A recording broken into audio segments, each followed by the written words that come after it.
तात्या का बाबा के साथ एक अनोखा रिश्ता था और वो लगभग 7 साल की उम्र से ही उनके संरक्षण में थे।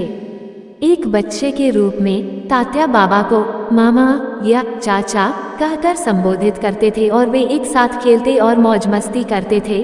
तात्या बाबा की पीठ पर चढ़ जाते थे और उनकी गोद में बैठ जाते थे। बाबा के इतने करीब होने के कारण उन्हें वे विशेषाधिकार मिले जो बहुत कम लोगों को मिलते थे। केवल उन्हें और महालसापति को मस्जिद में बाबा के साथ सोने की इजाज़त थी और ऐसा उन्होंने 14 साल तक किया, जब तक कि उनके पिता की मृत्यु नहीं हो गई और पारिवारिक जिम्मेदारियों ने उन्हें घर जाने के लिए मजबूर कर दिया। शादी के बाद काफ़ी समय तक तात्या निसंतान थे, लेकिन उन्हें लगा कि अगर वे दूसरी शादी करेंगे तो उनके बच्चे हो सकते हैं। लेकिन जब वह अपनी दूसरी पत्नी से लंबे समय तक निसंतान रहे तो उन्होंने दूसरी शादी कर ली। उनकी तीसरी पत्नी से भी उन्हें कोई संतान नहीं हुई। वह निराश हो गए और उन्होंने सोचा कि उनके भाग्य में बच्चे नहीं हैं, इसलिए उन्होंने अपने दोस्त रामचंद्र पाटिल के बेटे को गोद लेने की तैयारी की। उन्होंने गोद लेने के समारोह की व्यवस्था की और गोद लेने के कागजात लेकर आशीर्वाद के लिए श्री साईं बाबा के पास गए। जब बाबा ने कागजात देखे तो उन्होंने कहा, आपको किसी को गोद लेने की क्या ज़रूरत है, आप खुद ही बच्चे प्राप्त कर लेंगे। तात्या को बाबा की बातों पर अटल विश्वास हो गया और उन्होंने गोद लेने का समारोह तुरंत रोक दिया। लेकिन इसके बाद भी काफ़ी समय तक उन्हें कोई संतान नहीं हुई।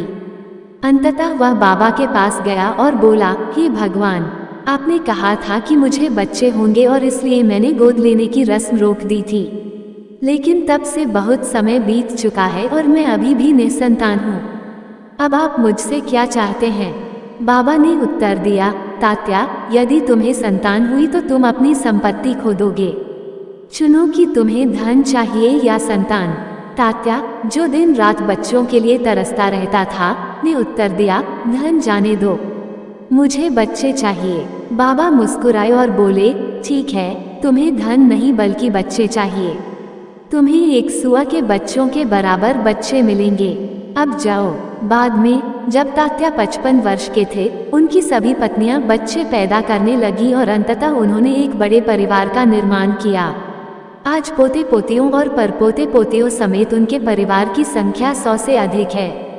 लेकिन जैसा कि बाबा ने कहा था, उनकी समृद्धि गायब हो गई और तात्या को कई वित्तीय समस्याओं का सामना करना पड़ा।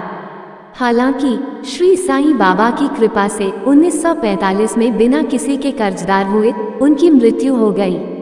ये विवरण श्री तात्या के पुत्र श्री उत्तम राव कोटे पाटिल को उनकी दूसरी पत्नी श्री उत्तम राव कोटे पाटिल ने व्यक्तिगत रूप से दिए थे।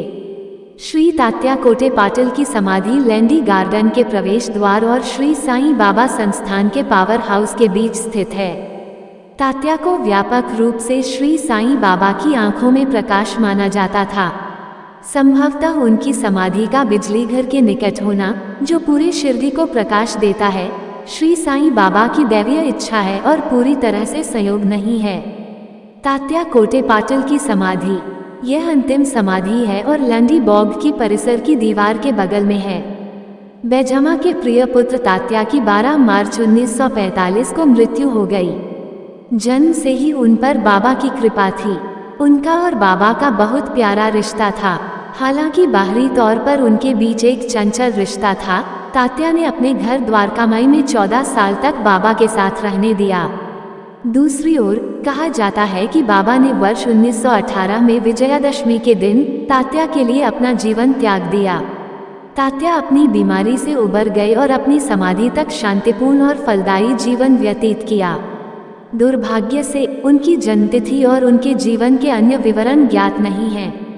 उनके वंशज शिरडी में एक उपयोगी जीवन जी रहे हैं। तात्या का ये धन्य घर साईं कुटीर के निकट स्थित है।